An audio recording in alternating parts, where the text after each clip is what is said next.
Hey, man. I never said which Sunday. Hey, stop. What? Oh, hey, stop it. Stop it. All right, damn. This is the reason why I didn't release on time. This is a very thin line, but I assure you it is there. Disney has resorted to utilizing biological warfare to silence their dissidents, because of course they have. I've had a week to think about it. This says actually a lot about society. The fact that the amount of people that have interacted with this thin line are content to just ignore it leads to a huge chain reaction of events and sequences that we don't even see. The ramifications of ignoring the line means avoiding disruption, at least in the short term. Means we don't gotta cancel events and or not see people. But in reality, the thin line comes to roost at very unexpected moments. And the more people that ignore the red line's existence, ultimately the more people are going to be affected by it. By the time we all have this wider consciousness of the red line's influence, we will all be collectively too fucked to do anything about it. Anyway, this video is about Moana 2. It wasn't before, but y'all fucking suck.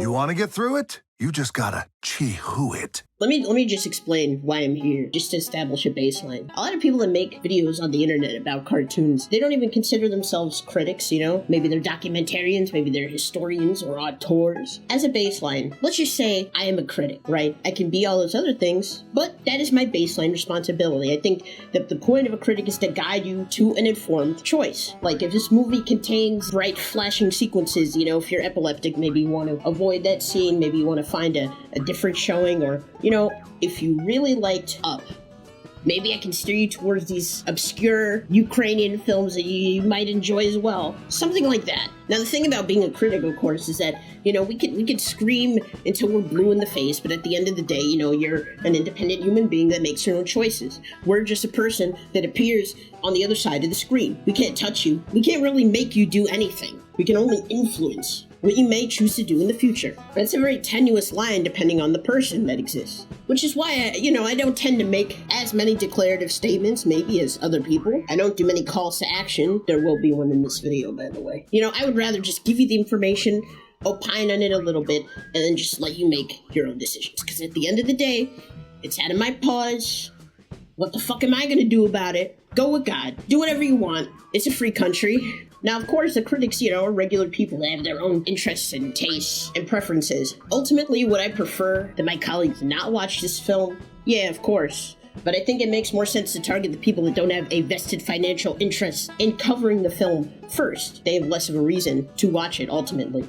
This also comes with the assumption that they're just not going to fulfill some of the wider responsibilities of being a critic. Again, a lot of them don't even consider themselves critics. So how can you expect them to maintain a sense of responsibility over what their people watch? It was a pleasant surprise to me that several of the people that covered it early ended up telling their audiences to not watch it in theaters. I think that's pretty cool. I think that's a smart decision. I would have done the same thing, but my first act of protest was just not seeing the fucking movie. Now, the common thread between all these people was that acknowledging that you should probably not watch this in theaters is not going to curb the ultimate spread of the movie elsewhere. It's Moana. It's been considered one of streaming's greatest hits since it came out. So trying to curb that spread is just it's not going to do a damn thing. But ultimately, they felt a sense of responsibility over the people that watched them, enough to say, hey, I think it is unethical to give this a watch in the theater. I wouldn't do it. Well, I already did, but you know what? I don't think you should. And I think that's really powerful.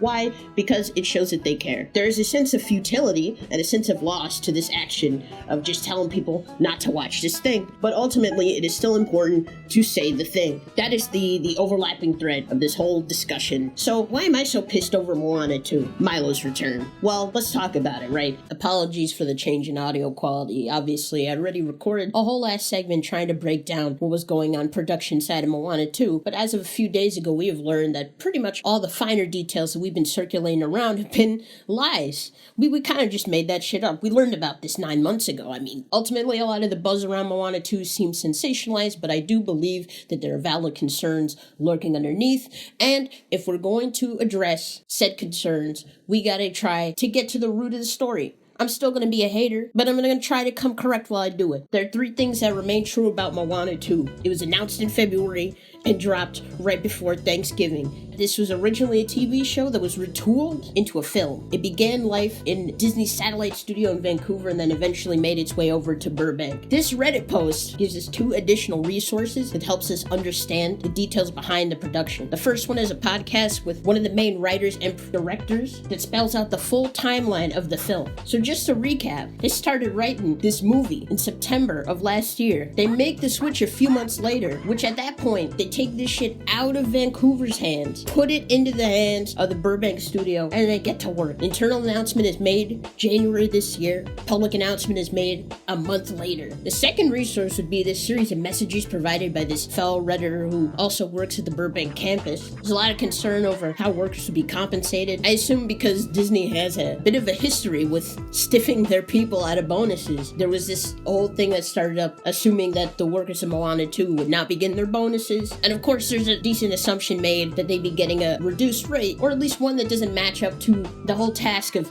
like, making a movie. And according to them, these artists weren't compensated as they normally would be. Now that we know how the official timeline is stacked up, the narrative that Moana 2 was just a cobbled together piece of mess made from the parts of an old TV show seems to be vastly incorrect. In some way, it seems that the opposite is actually true, wherein the TV show was switched into a feature production early enough to where it didn't cause a significant headache to the teams that would put it together.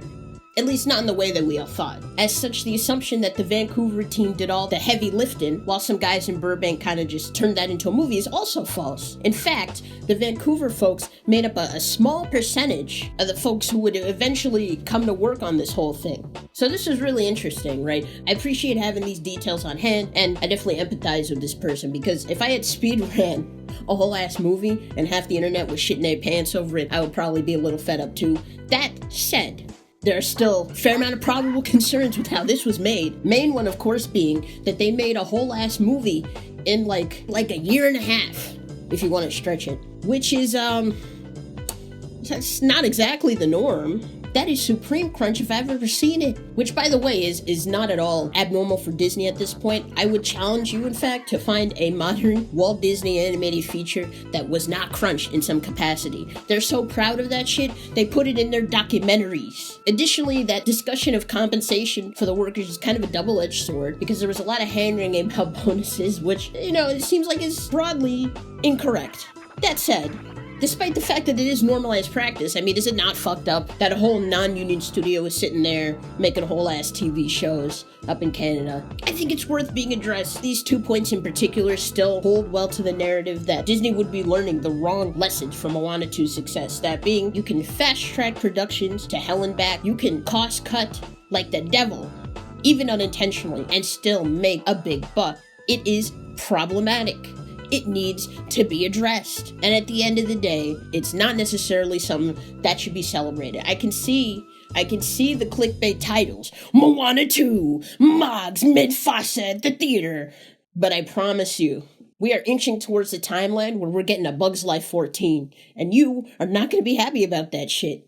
So naturally, a lot of people in animation are a little bit skeptical. Now, of course, I have thought about this for a while. I think it sucks shit that they're gonna get away with this. I think it's really bad, but I haven't said much about it, because what the fuck is there to say? Disney announces Moana 2, or really like the secret Disney-tuned sequel that they don't want you to know about. Everyone claps like seals, and nobody acknowledges the fact that a bunch of TV artists were paid TV wages to make a whole ass movie that they decided to cobble together at the last minute. It's the little things. That nobody cares about. All I can really do is tweet about it. That's what the Twitter is for. So right before Thanksgiving, I was like, this is kind of fucked up. I don't know if you agree, but I think it's messed up that a lot of y'all are watching this knowing what the production was like. And I moved on with my night. And oh boy.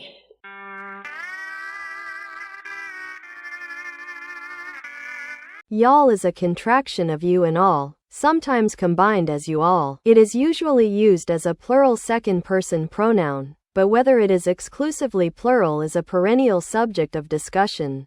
Alright, so now that you have your definition, you understand what this word means in a functional sense. What does it mean in the context of this tweet? Okay.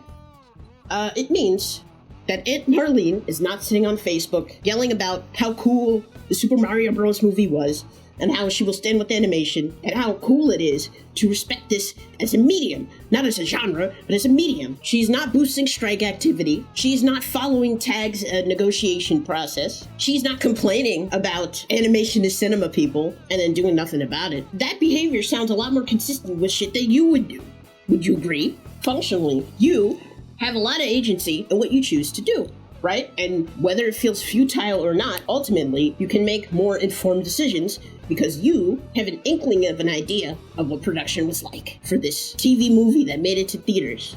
And this is not necessarily to say that anybody who said this shit watched the movie. I mean, I don't know for certain, but I know by the time that I tweeted this was already a topic of discussion. Like, people were already thinking about the ramifications of this thing. Perhaps too late. I saw a fuck ton of people who saw this shit early. Several days, maybe the day before. Doesn't matter. They saw that shit early.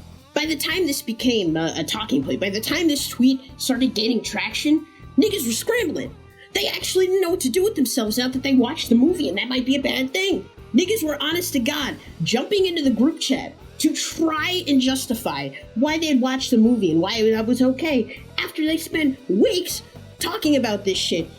Hey guys, I just wanted to put this out there. I did use the Mr. Boopy Butthole Movie Pass to watch Moana 2, so, Disney didn't get a cent out of me, you know? I just wanted to be transparent. Stop! Just fucking do something else! Just, god damn it! I just want to break down the insanity of this. It really goes unthought of. This movie was announced 9 months ago, and despite the fact that that is a very short amount of time for an average Disney film, you probably caught it the day that it was announced.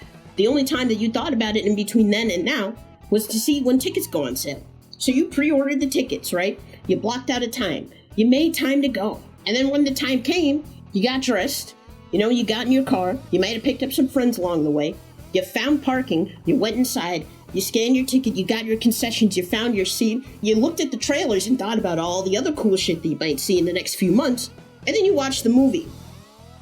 And you do all that, then you get home, and 2 minutes after you get home, you see a couple tweets that say, this might be bad news. And then you decide, well, maybe this is a bad thing. Fucking thing sucks! Now, I want to emphasize, of course, that this was not an isolated occurrence. I've seen this happen several times. If you feel like you're being called out in this instance in specific, you are. And if you feel bad that maybe you kind of messed up in this instance, good. Sit with that. Wallow in it. Silence is freeing, Maybe you'll take a different course of action. Maybe you'll fucking think about the implications of this shit, I understand that these things are important to people. I understand that a lot of these things have saved people's lives and put them on a better path to being a better person or whatever. And these things are never just movies, right? They're never just TV shows. They do a lot. They influence the public perception. But watching a movie is not a life or death situation. It's a fucking movie. You had to put effort in order to catch the movie. And it's so funny, too, because a lot of these same idiots that are indulging in this behavior are also a lot of the same people that are enforcing this two-party state, right? Well, it's support original animation, or you're getting more sequels. It's, you either watch this piece of shit, or you get more pieces of shit down the line. You're in the studio like, what's the #1 record right now? We need to make another one of those. Stop doing that! Stop! You're not original! Give me some original shit!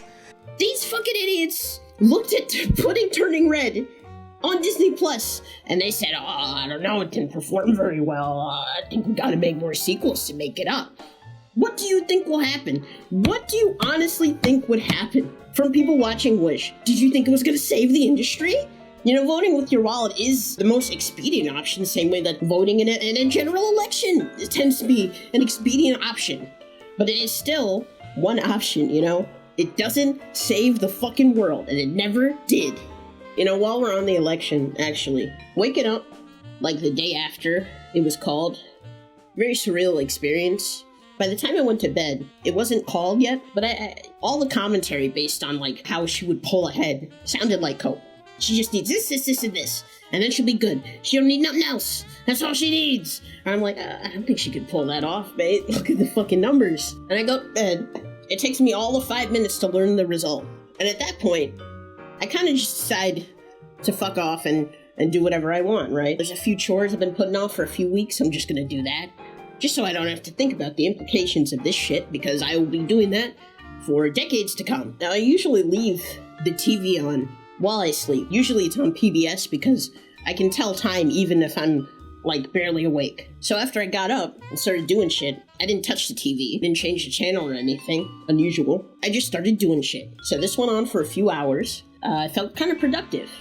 But then I heard a particular rerun come onto the TV. It was a Daniel Tiger joint. And if you watch that PBS Kids video, you already know this show is miserable to watch. This kid always sucks shit. His pain is just an avenue for the children at home to learn a teaching lesson, how to self-regulate their emotions and shit. And it's just not fun. Since this is a show with 11-minute segments, you get to see him eat shit twice in a half-hour block. Yay! Oh, wow! This episode was about voting. So they got to vote on whether they wanted swings or like a slide. And then in the other one, they're voting on the class pet that they want. And of course, Danny Boy loses each time. And he has to think about what possible good could come out of this. In this moment, just considering what's on and what we're talking about, this show is for 3-year-olds. They won't be voting age for several cycles. And in the moment, it's very difficult to feel like you're not stuck in like the fucking Truman Show or whatever.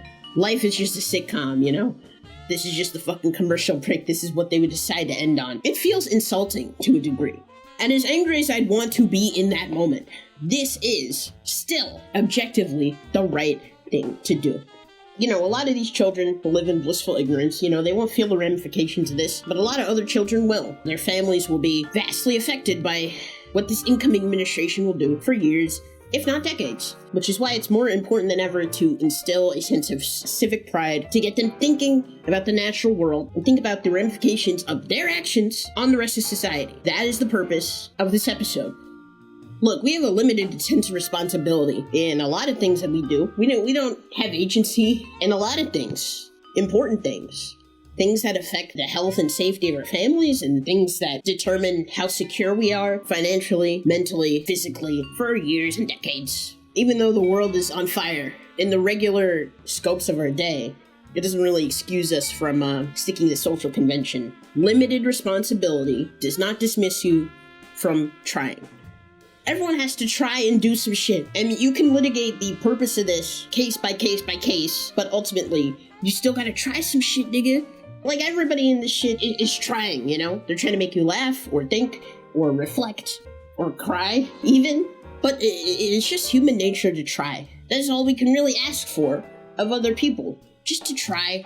Not trying at all is seen as a supreme act of cowardice. It is more contemptible, perhaps, than just giving up or failing, depending on what it is.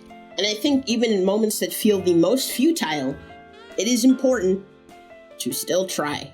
You know, in hindsight, I don't even think people watching the movie this much is pissing me off. I think it's the fact that there is a huge urge, maybe even like a reflex, to kick and scream and cry about everything that's going on in the fucking industry, because rightfully, you know, it's pretty bad. But then there's just seemingly no thought or effort put into analyzing the ramifications of consuming different pieces of media. And in saying all this is not a call of action to boycott Disney. Nobody who has made a video reviewing Moana 2, Simba's Pride, is calling for you to boycott one of the biggest releases from one of the biggest entertainment conglomerates in the world. That is not happening. I'm not calling for it either, by the way, in case you got any bright ideas. Targeting this one movie ain't gonna do shit. Again, I will point you to the fact that these people acknowledge the inherent futility in saying this. This is about vibes, okay? Effort is about vibes. You need to have the vibe that you're trying something. This is just about getting you to consume differently, okay? Something, ethical consumption under capitalism, something, yes, accurate.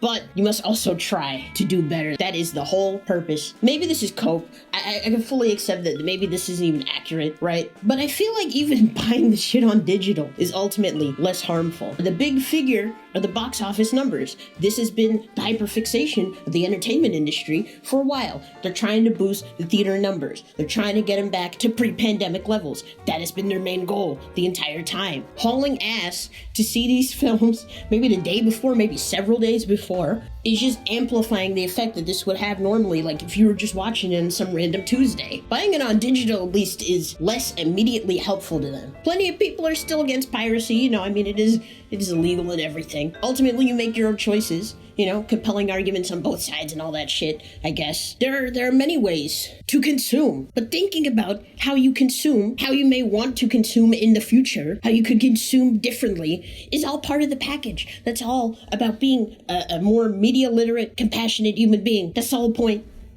We're only asking for you to try. That's it. That's all that there is to it.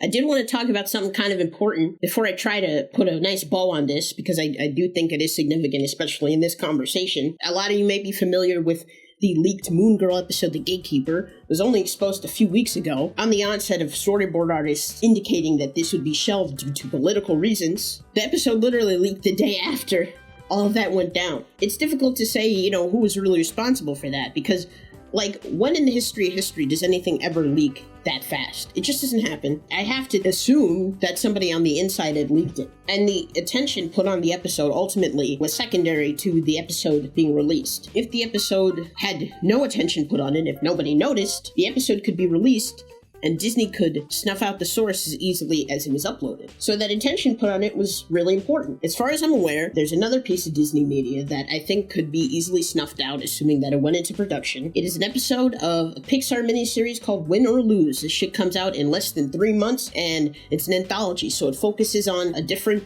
member of a softball team each episode. And one of these episodes focuses on a trans character. She's a star athlete, well-liked and admired by a lot of her peers on and off the court, but she is at war with who she is. This is a struggle that is portrayed very interestingly. The entire storyboard for the episode leaked, and this was a while ago. I'm talking 2 years ago. I went back and checked. There is at least a several-minute condensed version of this storyboard that just kind of tells her story, and it's really interesting. Obviously, I will not be showing it for obvious reason, but it is out there.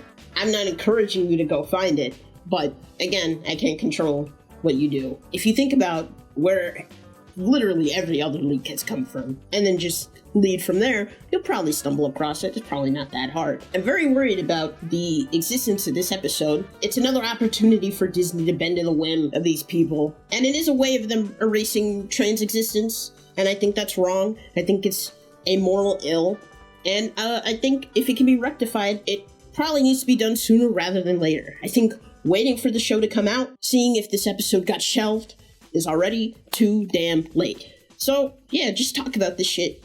Talk about this episode, talk about this character. If you end up finding the storyboard, not telling you to do anything with it, you can, I guess. I don't know. Do I know? I don't know. Just keep talking about it. I think it's really important that we keep talking about it. If we can at least confirm it is indeed being scrapped, which I think would be a lot harder for crew members to do post Moon Girl, I think we're already on a good track. And if something can be done about this particular piece of media, we need to do it now. We need to act. I'm tired of thinking about it. We just need to do something. I want to go back to my tweet for a minute. I promise this is not all about me, but I think it's important. You can't see likes on Twitter anymore, and I think that is for the best. But let me tell you, a lot of industry niggas were on this tweet. From all walks of life, of all different shapes and sizes. People that think me and my peers are just leeches, duplicitous little gremlins that are out to steal industry secrets. This is not an exaggeration, by the way. They were on this tweet. They were dick riding this tweet. 2,500 likes. At least 100 of them were industry niggas, okay? They were on this shit. And the reason why they were on this shit is because they want to know that we are trying. I assume that they're too busy, making the cartoons to know, who we are, as fans, as reviewers, or whatever the fuck. But in between those moments where they're trying to feed their families and trying to figure out how to survive in this hellscape, they are paying attention. They are looking to you to help lead the resistance. Ultimately, in a lot of these conversations, consumer awareness is a very powerful tool. And I think whether or not it feels futile to address it in certain ways, it needs to keep being addressed. I think that tag decision was already released. I don't think they voted on it yet, but it seems like it's not great. I did read it, but I'm not an industry agent, so I don't know. But in future situations, they really do need the support, regardless of what they say about us. And they want to know, despite it all, that you are trying. That is all anybody can hope for, right? That somebody is trying for them. Because trying shows that you care. We try so hard to espouse these lessons and these messages about these fucking cartoons. We put in hundreds of hours into individual little video projects because we give a shit. We care. It's our job to care, Someone got to do it. I'm just kind of tired of pretending like people not caring is fine, actually. I'm here because I give a shit about this. I care. I care about this medium. I care about all the genres that accompany it. I care about the people that keep it alive, whether they work as part of the mainstream industry or independently. I care about the stories that come out of it. I care about the experiences that make people people. And I'm sick and tired of pretending that not trying is perfectly acceptable. It's not. Just fucking try some shit. That's it. I think that's it. I think I said everything I needed to say. I promise we'll do something fun next week. By the time this drops, the next video is at least 30% of the way there. If it comes out in the middle of the week, it probably means that I was farther along than I'm expressing right now. Can't really afford to stop. There's a few more videos on the way. I don't really know what the schedule's going to look like, but I gotta hit 10K before the end of the year. And that happens in 3 weeks. So it's fucking double time from here on out. Maybe if we hit 10K before the year's out, I get a little break. I get to start my my January recess early. The last video of the year will be really fun. It is not a cartoon, but I think a lot of you remember this thing anyway, and I think it's an important conversation to have, given everything that's happening. I'm excited for it. You should be too. It's gonna be fun. Yeah, that's it. Talk about win or lose. And I'm forgetting some... Oh, yeah. Stream Memoir of a Snail.